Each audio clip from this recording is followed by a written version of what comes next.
Os pontos de Fernando Lima. Boa noite, rádio ouvintes e telespectadores. Cá estamos nós para mais um Pontos de Fernando Lima. Falamos a partir dos estúdios da Rádio Savana 100.2. Continuem-nos a acompanhar nas habituais plataformas. No Facebook estamos em direto. Podes acompanhar em diferido na televisão independente de Moçambique às 21h30 e descarregar e ver o programa através do website do Jornal Savana. Boa noite, Fernando Lima. Não vou lhe perguntar se está bem disposto, porque normalmente nestes 53 programas está muito bem disposto. Vamos diretamente ao seu facto de semana, que é... Não temos como ficar bem dispostos. O relançamento do aeródromo de Mocima da Praia. Eu acho que é um facto extremamente importante, não só porque Mocima da Praia também precisa de ter notícias simpáticas e positivas por causa de todos os acontecimentos que têm sido notícia em Mocima da Praia, nomeadamente ataques, violência no distrito de Mocima da Praia e de outros distritos. Então, o facto de terem sido anunciadas melhorias para o aeroporto de Mocima da Praia são informações importantes e que complementam outros investimentos que foram feitos na região, nomeadamente uma estrada de grande qualidade que liga Mocima da Praia a Palma. O aeroporto, ou o aeródromo de Mocima da Praia, tem sido fundamental em toda a operação de prospecção de petróleo e gás no Rovuma, porque é neste aeroporto que se faz a mudança das tripulações, ou seja, dos trabalhadores das plataformas da Eni e da Anadarko. Aliás, o acampamento da Anadarko está exatamente ao lado do aeródromo de Mocima da Praia. Isto também significa que, com as cabeças desvairadas em Moçambique de se fazerem investimentos em Nacala, que um pequeno investimento em Mocimboa tem um muito maior retorno que aquilo que foi feito em Nacala. Ainda esta semana ali, que, por exemplo, e os dados são de 2016, não há dados de 2017, que o aeroporto a pista de Mocimboa recebeu o dobro dos aviões de Nacala. Portanto, claramente aqui se demonstra e mostra como Mocimboa é mais importante que Nacala. Aliás, até Lixinga recebe mais voos que Nacala, segundo o relatório da empresa Aeroportos de Moçambique. Então, era esta nota que eu queria chamar a atenção, e o facto de também, durante muitos anos e antes da questão do petróleo, não se ter dado a devida importância à Mocima da Praia, uma vez que no tempo colonial havia voos da DETA para Mocimboa, aliás, como também havia voos para o Lumbo, na ilha de Moçambique, voos esses que foram descontinuados, e ainda continua a não haver voos para o Lumbo, quando se fala do turismo como um dos pilares de desenvolvimento em Moçambique. E o governo, através do Ministro de Transportes e Comunicações, aproveitou para frisar e clarificar que os pontos de entrada vão continuar novos. Isso também foi extremamente importante, ou seja, quando os operadores turísticos agonizavam perante a insistência do governo, que só havia 3 pontos de entrada em Moçambique, incluindo Nacala, mais uma vez. Nacala seria uma putubeira em Nacala, inclusivamente relativizando-se Nampula. O ministro, com um bom sentido pragmático, clarificou que, em função das oportunidades e das dinâmicas, quer de natureza económica, quer de natureza turística, que se vão manter todos os pontos de entrada com serviços de migração e que serão considerados outros pontos de entrada em função exatamente dessas mesmas dinâmicas. Fernando Lima, vamos ao nosso primeiro tema para este programa, é o tema de momento, que é a proposta de descentralização que está no Parlamento. Já discutimos muito neste programa, mas ainda há zonas de penumbra que podem ser exploradas. 48 horas depois da comunicação à nação sobre os entendimentos com Afonso Dhlakama, o presidente Nyusi submeteu a proposta que queria um novo figurino de descentralização em Moçambique à Assembleia da República. Porém, há setores da sociedade civil que foram reunidos esta quinta-feira em Maputo que rejeitam a pretensão da mudança de eleição de presidente do Conselho Municipal de direto para indireta. Acha que o Parlamento moçambicano tem músculo e independência suficiente para acomodar as várias sensibilidades ou apenas vai carimbar os desejos das lideranças? Estou a falar da Frelimo e da Arnão. Certo.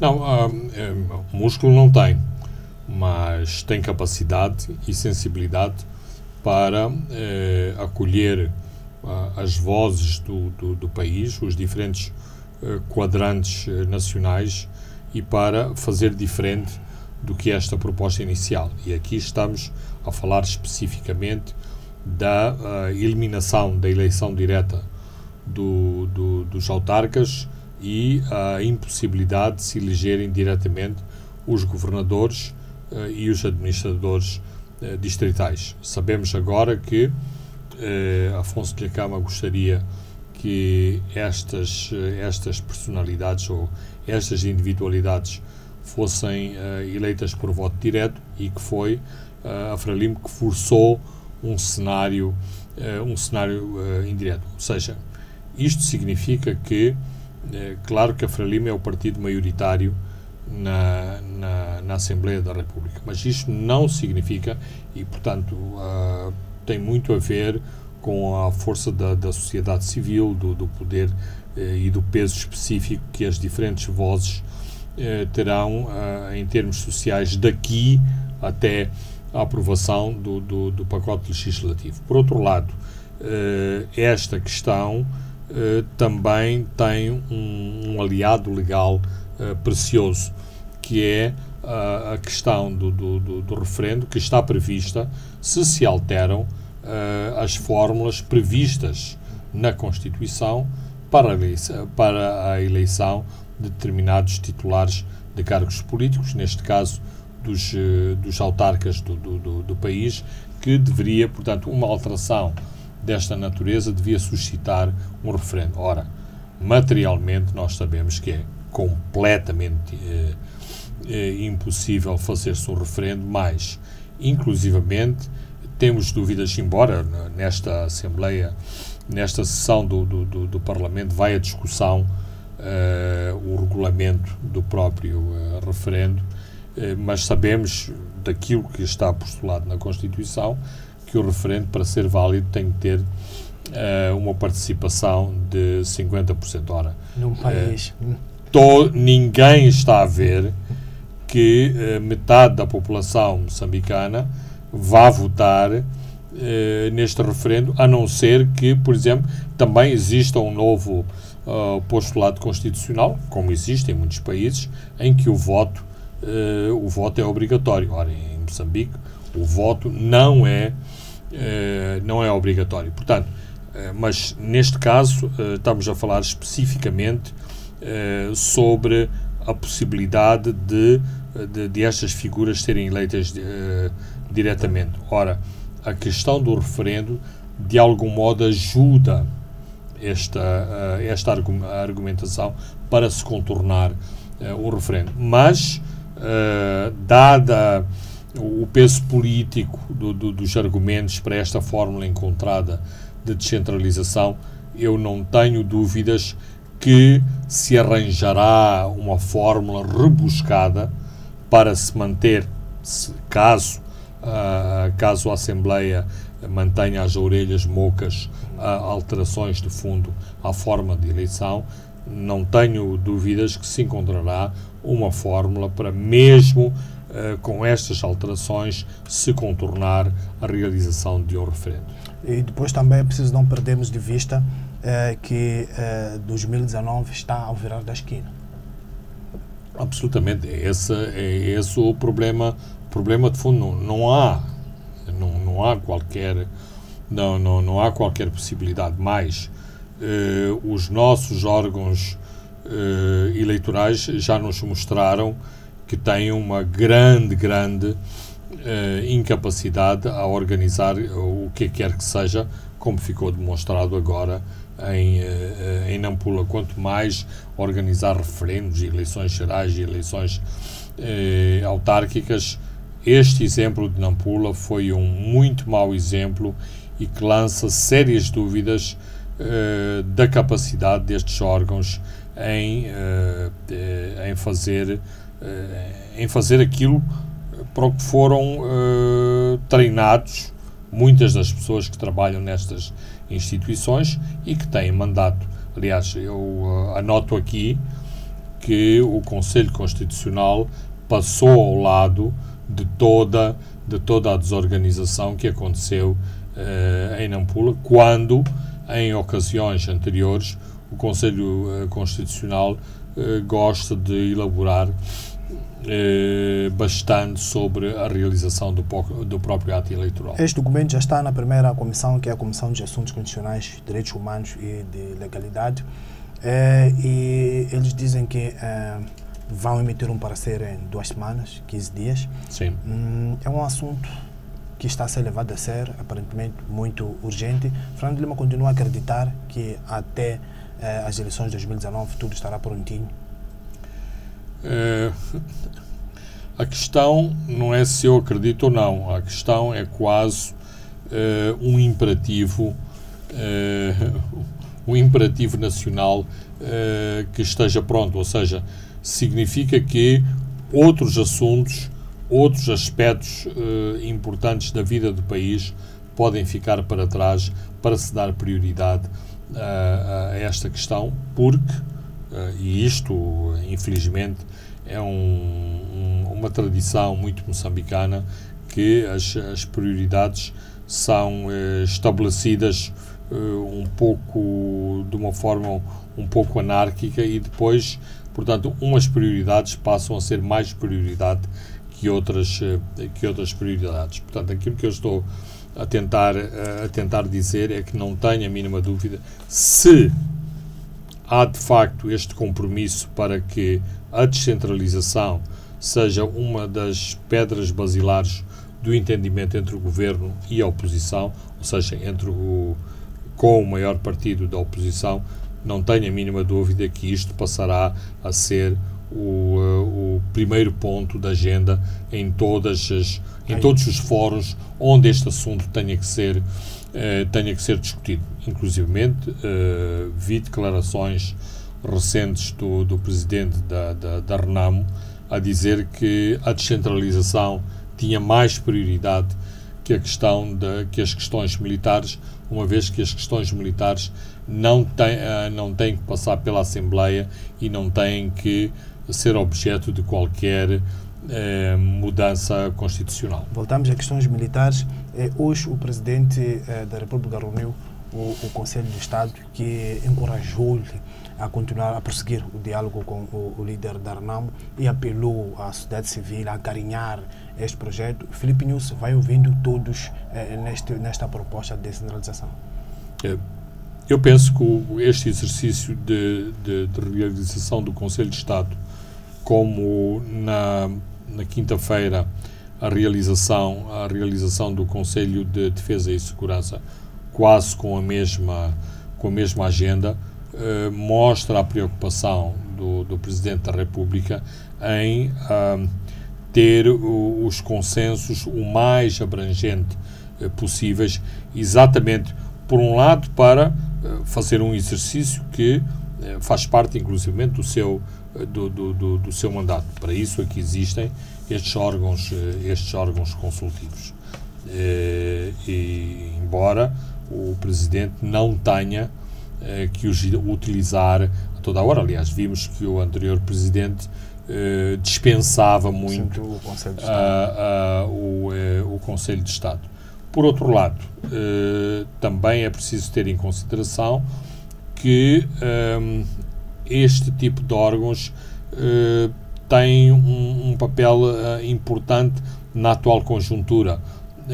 De algum modo, estão a chancelar as iniciativas presidenciais. E quando se sente que continua a haver muitos detratores das iniciativas presidenciais em relação ao diálogo pela paz, é importante que apareçam órgãos com o peso que tem o Conselho de Estado e o Conselho Superior de Defesa e Segurança a endossar as iniciativas presidenciais. Portanto, é um pouco esta a minha leitura sobre estas duas reuniões e a importância delas na atual conjuntura. Vamos um pouco a questões militares, que é a parte mais melindrosa e pouco difícil. Quer queiramos, quer não, a RENAMO conseguiu os conselhos que conseguiu porque está armada, porque tem armas. Fernando Lima, isto pode significar que Afonso Dhlakama abrirá a mão das suas forças serem integradas depois de resolvida a questão do pacote da descentralização no Parlamento, e isso não acontecer, não corremos o risco de ir às eleições de 2019 sem fecharmos esse assunto de integração e de militarização e depois regressarmos à guerra e se uma das partes, neste caso a RENAMO, não conseguir aquilo que achava que iria conseguir. É importante ir às eleições de 2019 com a questão militar resolvida. É fundamental porque isso representa um virar de página. Um virar de página tentou-se no acordo de setembro de 2014 garantir isso, mas exatamente porque não se foi à profundidade dos assuntos, o conflito ressurgiu. A ideia desta vez é levar até às últimas consequências esta questão. Mas é claro que se a RENAMO conseguiu resistir depois do acordo de paz mais de 20 anos sem desarmar, não me parece que vá fazer o desarmamento só porque temos que ter as eleições de 2019 sem armas no mato. Portanto, aqui tem que haver concessões de parte a parte, porque senão não se chega a um consenso. É fundamental, e isto é a argumentação da RENAMO, que existam elementos deste partido, deste movimento, em lugares sensíveis do aparelho de defesa e segurança, na argumentação de Afonso Dhlakama, que é para evitar que a RENAMO seja eliminada, que o próprio líder da RENAMO seja eliminado, e os seus argumentos de força são exatamente os atentados que foram feitos contra ele em setembro de 2015 e depois o cerco à sua residência na cidade da Beira. Estas mexidas que estamos a promover na Constituição da República não deveria, por exemplo, se aproveitar numa altura em que há um grande debate com a nomeação do novo PCA da televisão de Moçambique. Não devíamos aproveitar este momento também para se corrigir como é que se nomeiam os dirigentes de órgãos públicos de comunicação social? Como é que viu esta nomeação? O que acha, Fernando? Bem, eu acho que sim. Acho que era muito importante ver-se toda esta problemática. Eu entendo que a nomeação do PCA da EDM, da Eletricidade de Moçambique, sem qualquer legislação apropriada, foi um pouco uma tentativa nesse sentido, mas foi uma tentativa sem qualquer alicerce legal. Mas o PCA-DEDM teve a possibilidade de promover um concurso público para a escolha do Conselho de Administração da EDM, o que é uma pedra no charco em Moçambique. Eventualmente vamos assistir a mudanças nesse sentido agora neste exercício de fusão entre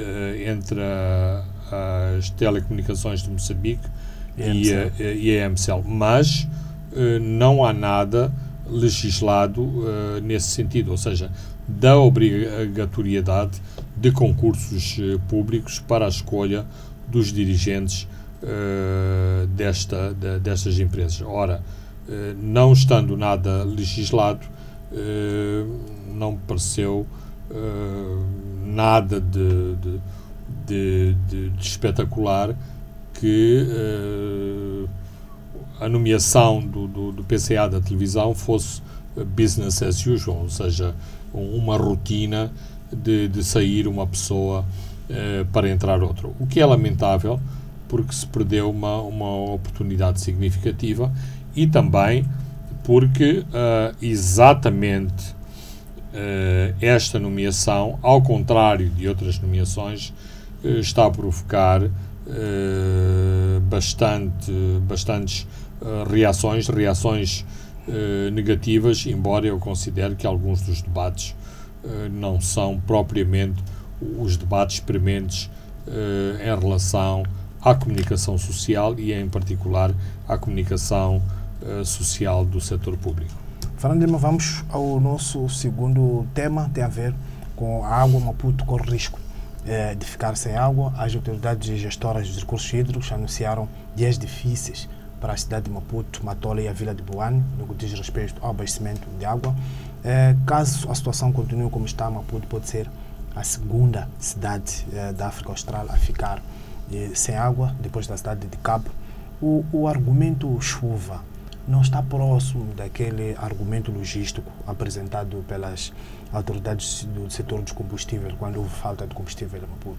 É mesmo chuva ou houve alguma incompetência na gestão desse assunto? Não, eu acho que houve incompetência e incúria.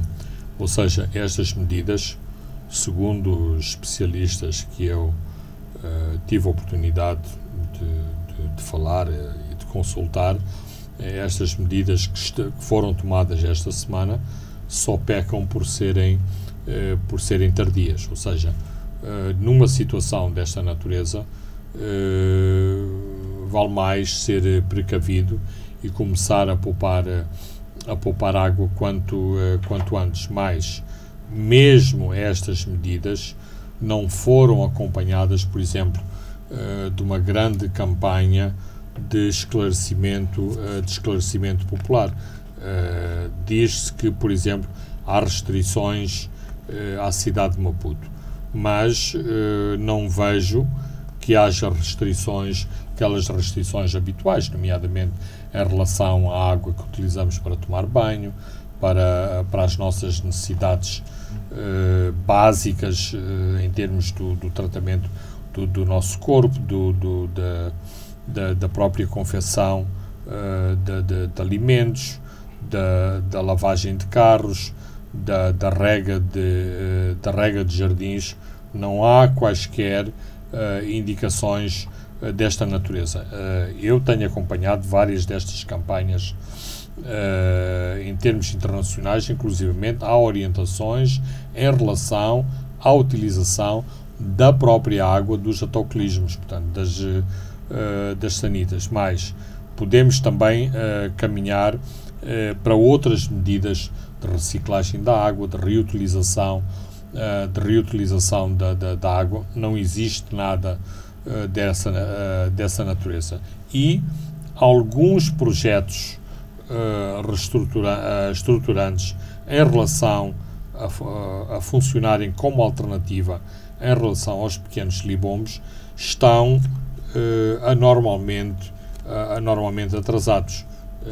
Eu compreendo que houve um problema de fundo em relação à construção da barragem na Moamba, porque tem a ver com a cooperação internacional, tem a ver com alguns problemas de investigações sobre corrupção, e aqui há um problema, portanto, não é, e na atual situação de sanções, eu diria, contra Moçambique, de escassez de fundos também para grandes projetos, compreendo que seja difícil mobilizar fundos para a Moamba, mas a questão da canalização a partir de Kurumana, no rio Save, e da criação de uma segunda estação de tratamento dessa água, que poderia e poderá mitigar os efeitos limitativos dos pequenos libombos. A questão que é de colocar comportas em Kurumana. Ou seja, esta é uma barragem que foi feita, se não me foi terminada logo nos primeiros anos de independência, no princípio dos anos 80, mas foi feita sem comportas. Aliás, se nós virmos, mesmo a cingir, só há muito poucos anos a que tem comportas, não obstante outros problemas técnicos que esta barragem tem, nomeadamente com os seus descarregadores de fundo, uma vez que os descarregadores de superfície, as comportas, só funcionam quando uma barragem atinge uma determinada cota. Ora, os descarregadores de fundo, como o seu próprio nome indicam, permitem, a partir do fundo da barragem, o descarregamento de água, portanto tem uma muito maior mobilidade para quem está a gerir as reservas de uma barragem. Ora, aquilo que acontece em Kurumana é que esta barragem também não tem comportas. Podemos dizer, bem, mas as comportas custam dinheiro. Mas aí, mais uma vez, vamos para a estafada questão das prioridades. Será que uma dezena de dólares para as comportas de Kurumana não eram mais prioritárias do que alguns dos elefantes brancos que andámos a fazer por todo o país, por exemplo, para não usar o argumento estafado sempre de ponte circular e outras questões. Há um regadio no norte de Inhambane, que foi inaugurado há meia dúzia de meses e aparentemente tem problemas de concessão terríveis. Portanto, alguém andou distraído a fazer este regadio num rio que é um rio problemático e que tem já grandes empreendimentos a montante e fora do nosso controle, ou seja, empreendimentos implantados no Zimbábue. Aliás, um dos problemas de pequenos libombos tem a ver com a represa que existe na Suazilândia e que é utilizada para a indústria do açúcar, que é uma das um dos maiores consumidores de água.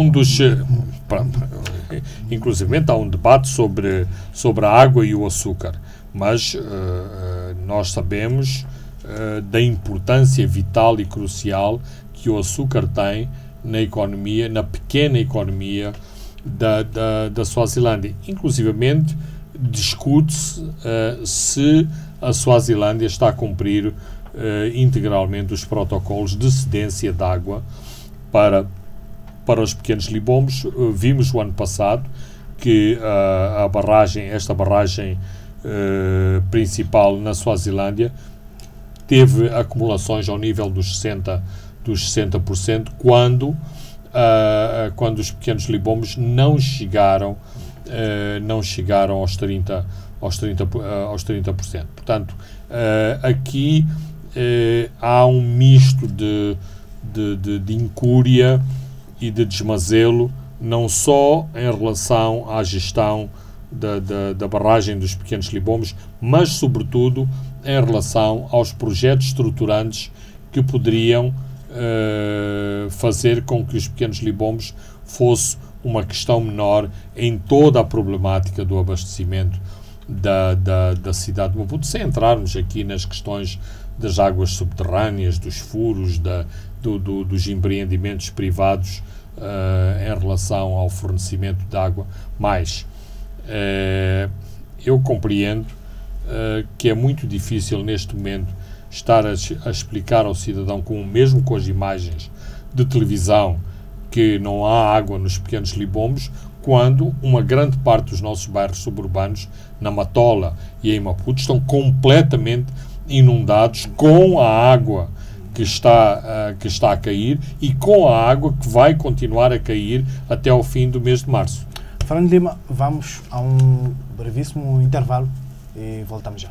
Pontos de Fernando Lima. Boa noite, rádio ouvintes e telespectadores. Estamos de volta à segunda parte dos pontos de Fernando Lima. Fernando Lima, só uma última questão neste debate sobre abastecimento de água. Os privados que exploram as águas subterrâneas, que até há alguns anos tiveram um conflito com as águas da região de Maputo, que eram obrigados a fechar porque a empresa queria explorar este segmento de negócio, podiam ter sido a solução para este problema. Eu não vou dizer que são a solução para o problema, ou parte mas da solução. São parte da solução, são um elo importante na cadeia dos vários segmentos de abastecimento à população. Mas se o Estado não consegue isso, ou se outras iniciativas apadrinhadas pelo Estado não conseguem chegar aonde a população está, é importante que se acarinhem os privados para que eles tenham também este papel de fornecimento de água potável à população.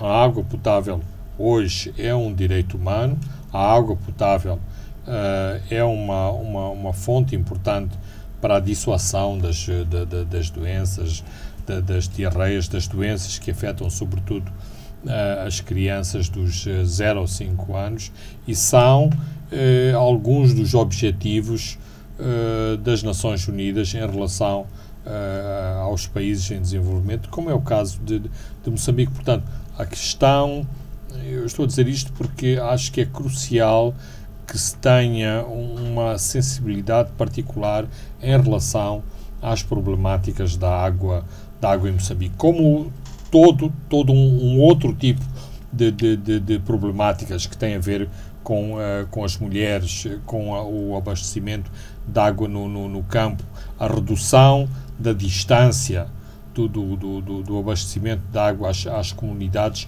e como isto pode afetar ou pode introduzir melhorias substanciais na qualidade de vida das comunidades. Então, a água é uma questão extremamente importante, e Moçambique não é um país que se pode considerar particularmente desprovido de recursos hídricos. Antes, pelo contrário, é um país que tem muitos cursos de água permanentes em todo o país, e mesmo no seu subsolo tem uma quantidade assinalável de água disponível para a população.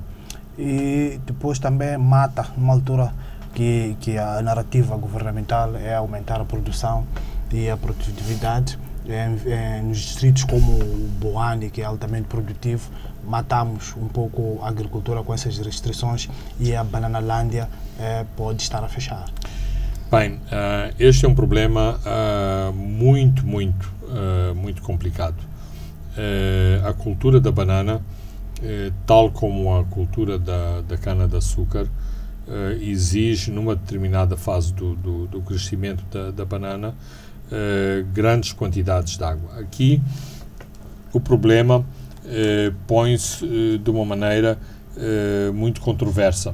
O nosso sistema de abastecimento de água à cidade de Maputo, que é aquela que de facto consome as maiores quantidades de água a partir dos pequenos libomes.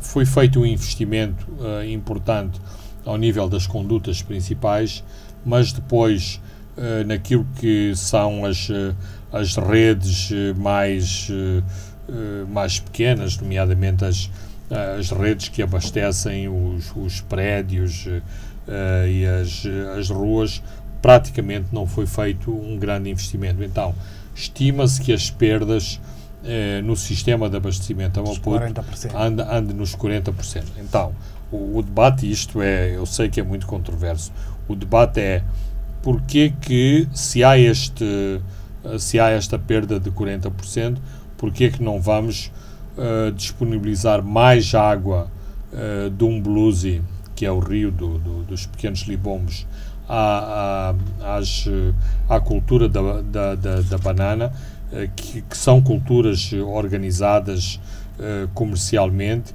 e tínhamos em conta que uma parte da água que vem para Maputo é perdida e, portanto, não chega aos consumidores. Claro que isto são opções muito complicadas. Ou investimos nos pontos que se perca a água.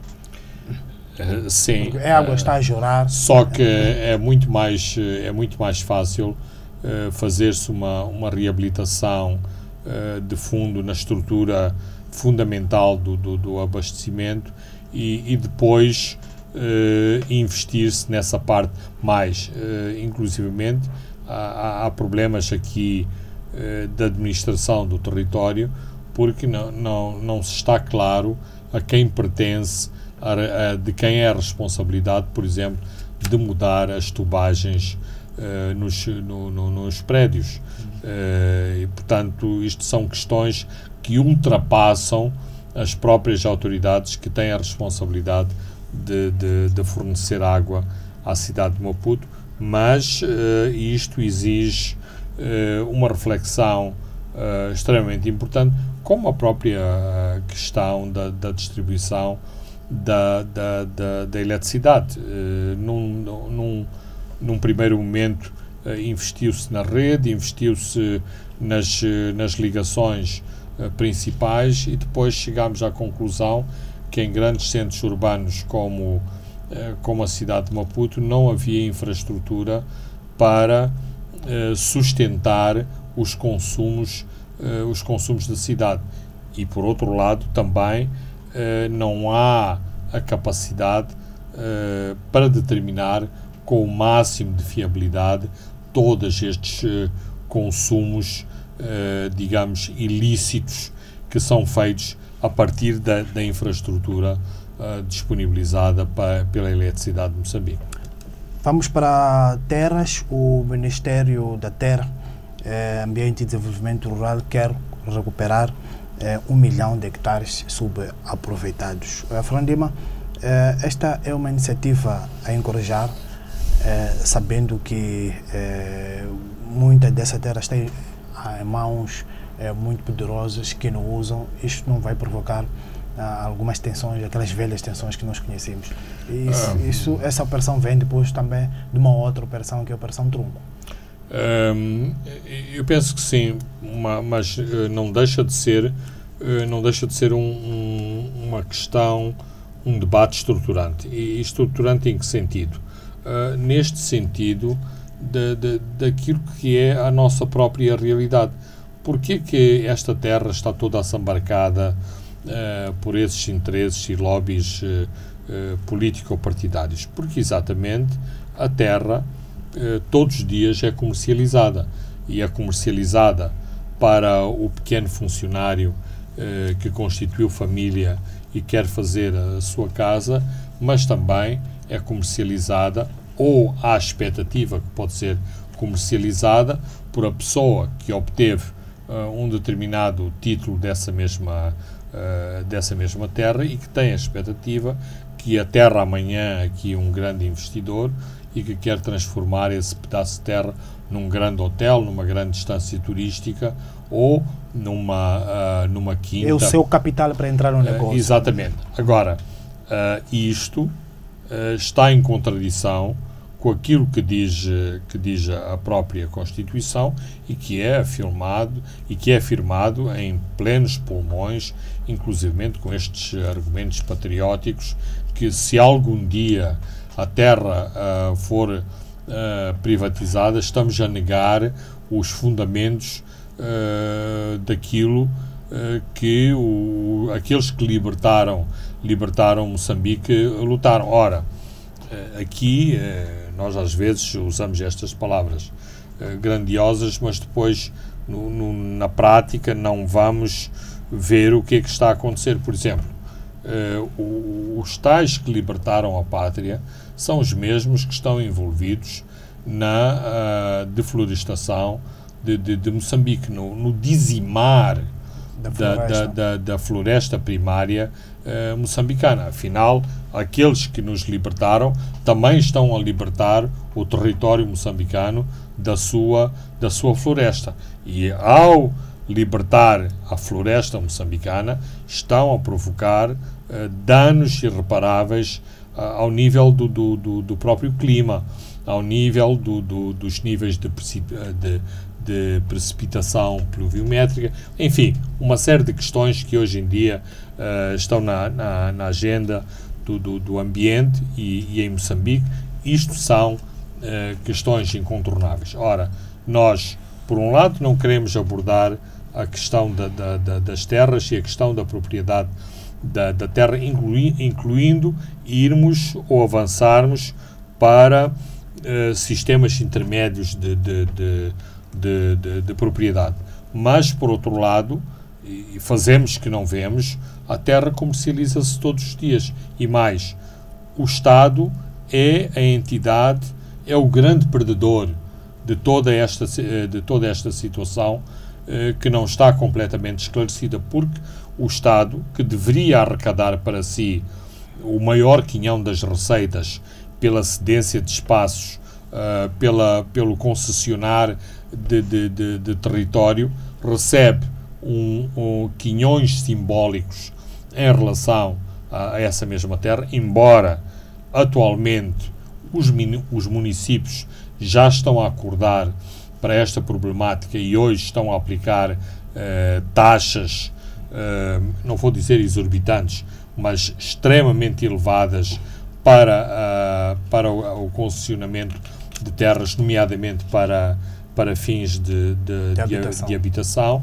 mas houve, e está na moda falar-se de mais-valias, claramente grandes mais-valias naqueles que foram à administração, adquiriram uma grande porção de terra por um preço simbólico dessa mesma licença e depois, na prática, venderam essa mesma terra a um empreendimento, habitualmente a um empreendimento que tem proprietários externos.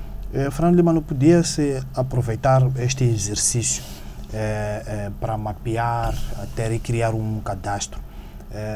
Dentro, muito próximo ao cadastro mineiro, onde todos nós podemos ir verificar que esta terra pertence ao X ou Y. Eu penso que até podíamos avançar muito mais, não só avançarmos no cadastro, e eu penso que o cadastro está bem avançado. Nós, às vezes, por conveniência, pretendemos que não existe cadastro. Não, o cadastro existe. Aliás, havia um serviço que se chamava exatamente Serviços Geográficos e Cadastrais, que tinham um mapeamento de todo o território moçambicano. Há mapas notáveis, fantásticos, sobre o zoneamento de todo o território moçambicano ao nível dos regulados, das terras dentro de um posto administrativo, mas pretende-se muitas vezes, por conveniência própria, que não existe este levantamento. Às vezes faz-me lembrar esta situação que, à altura do Acordo de Paz, desapareceram todos os mapas de Minas, para depois aparecerem os mesmos que eram os responsáveis pela colocação de minas no território moçambicano, a apadrinharem iniciativas para desminar esses mesmos territórios. Portanto, foi conveniente fazer desaparecer os mapas de minas que existiam, nomeadamente no Ministério da Defesa Nacional. Então, a questão do cadastro é fundamental, é importante, mas também eu continuo a defender que é importante revisitar-se a questão da terra, da propriedade da terra e sermos realistas em relação a esta problemática. Não faz sentido fazermos um discurso oficial que a terra é do Estado ou é do povo e depois, na prática, a terra é comercializada todos os dias. E mais, quem são os principais prejudicados são os setores mais pobres e mais desfavorecidos da sociedade moçambicana. Uma parte porque, ao desconhecerem os seus direitos, acabam por comercializar os seus talhões e os seus pedaços por preços irrisórios que não correspondem aos preços de mercado. Por outro lado, porque se exerce uma grande pressão sobre, por exemplo, os setores de juventude, dos jovens casais, dos casais que estão na fase do primeiro emprego, que querem construir, e aqui ainda não se constrói em altitude, continua-se a construir em superfície, e, portanto, aquilo que as pessoas procuram é sempre uma superfície para fazer a autoconstrução. Também este setor é penalizado. E depois temos os grandes gestores da terra, que pelo facto de estarem sentados num pedaço de terra, têm este potencial de poderem fazer os grandes negócios da terra em Moçambique. Com grande capital. Franklin, vamos ao tema internacional. Zuma caiu sob Cyril Ramaphosa. Jacob Zuma não conseguiu resistir às pressões e deu o seu último suspiro na noite de quarta-feira. Como é que olha para a renúncia de Jacob Zuma?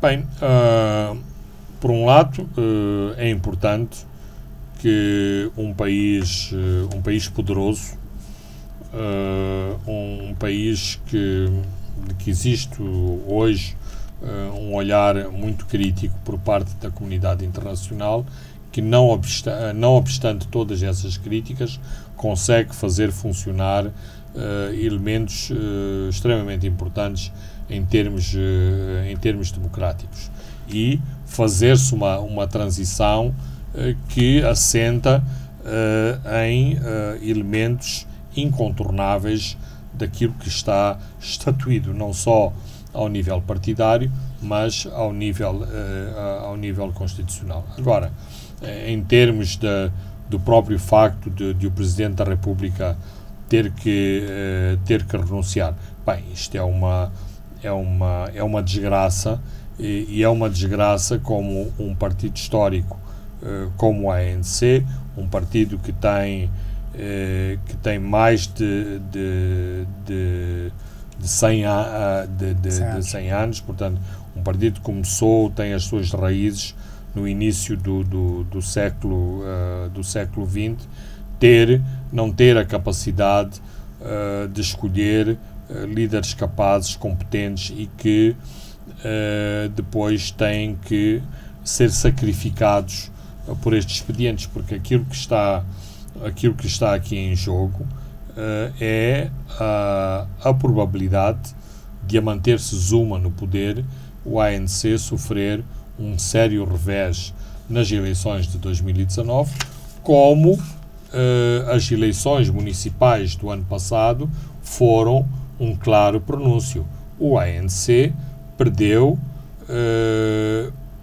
uma parte dos maiores centros urbanos da África do Sul, não só porque não foi o partido maioritário, mas também porque depois, no desenrolar dos processos políticos, foi completamente incompetente a ter capacidade de estabelecer as coligações políticas que lhe permitisse manter-se no poder. Ora, isto foi um sério aviso para que setores importantes... Então aqui o ANC estava a jogar com 2019. Claramente, essa não só a jogar com 2019, mas também a procurar recuperar aquilo que se chama a aliança tripartida que governa a África do Sul, ou seja, a aliança entre o ANC, o Partido Comunista da África do Sul e os sindicatos. Ora, os sindicatos e o Partido Comunista da África do Sul há muito que se tinham divorciado de Jacob Zuma. Então, esta iniciativa do ANC, que começou exatamente com a eleição de Cyril Ramaphosa para líder do ANC, tem em vista também a consolidação da unidade da aliança tripartida que governa a África do Sul. E, no fim do dia, e isto é importante que seja referenciado, não obstante toda a chantagem, toda a pressão que Jacob Zuma e o seu grupo procuraram exercer sobre a liderança do ANC, esta, eu diria, pequena maioria ao nível da liderança do ANC pôde impor as suas próprias decisões. Ou seja, quando Jacob Zuma se viu confrontado de o seu próprio partido ir votar em Parlamento uma moção de não confiança, só aí é que Jacob Zuma aceitou apresentar a sua resignação ao cargo. Porque aí perderia direitos como antigo chefe de Estado. Não só. Para já, toda a carga negativa é um outro contexto, mas não podemos afastar o cenário que temos em relação ao Brasil e em relação a Dilma Rousseff. Portanto, aqui também temos um cenário extremamente negativo, que era Jacob Zuma ir ao Parlamento e ser destituído pelo Parlamento. Mas e resta saber o que vai acontecer a seguir. Os processos em curso nos tribunais sul-africanos vão continuar e, tanto quanto se sabe, Jacob Zuma não negociou nenhuma particular proteção para que os tribunais não continuem a investigar os vários processos de que é acusado, nomeadamente de corrupção. José Eduardo dos Santos, Angola, Robert Mugabe, Zimbábue, e agora Jacob Zuma, África do Sul, todos os partidos libertadores. O que é que lhe parece, Fernando Lima? A Frelimo parece um pouco mais inteligente a lidar com esses processos? Ou nem por aí? Não, aparentemente sim, porque sem fazer grandes transformações e sem beliscar grandes interesses, a Frelimo mantém-se no poder, apesar da oposição argumentar que várias eleições foram viciadas. De qualquer forma, o facto do dia é que a Frelimo mantém-se no poder sem ter operado grandes mudanças ao nível da sua própria nomenclatura, porque mesmo com essa questão de mudanças políticas fê-las no seu devido tempo, quando alterou o sistema socialista para um sistema de economia de mercado. Aliás, hoje somos talvez vítimas exatamente de todo esse sistema, porque uma parte da corrupção veio aliada à mudança de regime, porque as pessoas que estavam no poder e em função da mudança de regime também aproveitaram e apropriaram para si das melhores oportunidades que o capitalismo oferece. Mas, como o nosso edifício legal é muito frágil. Em Moçambique não se operaram as mesmas mudanças que estamos a assistir, por exemplo, na África do Sul, onde há sempre em paralelo um debate legal muito forte na contestação à forma como a liderança do ANC conduz as suas políticas. Morreu Morgan Tsvangirai, o líder do MDCT. Emmerson Mnangagwa, o presidente do Zimbábue, disse que Tsvangirai será lembrado como uma figura nacional pela luta que travou pelo país democrático. Lhe parece isso também? Bem, isso é muito irónico, porque Emmerson Mnangagwa foi um dos braços do terror da ZANU-PF contra o MDC, contra aquelas imagens horríveis de Morgan Tsvangirai a sair da prisão depois de ter sido espancado e torturado, e uma parte desse tipo de atividades estava exatamente cometido a Emmerson Mnangagwa. Fernando Lima, chegamos ao fim de mais um programa. Eu sou Francisco Carmona, André dos Santos encarregou-se da parte técnica. Boa noite, voltamos a nos ver de hoje a 7 dias. Pontos de Fernando Lima.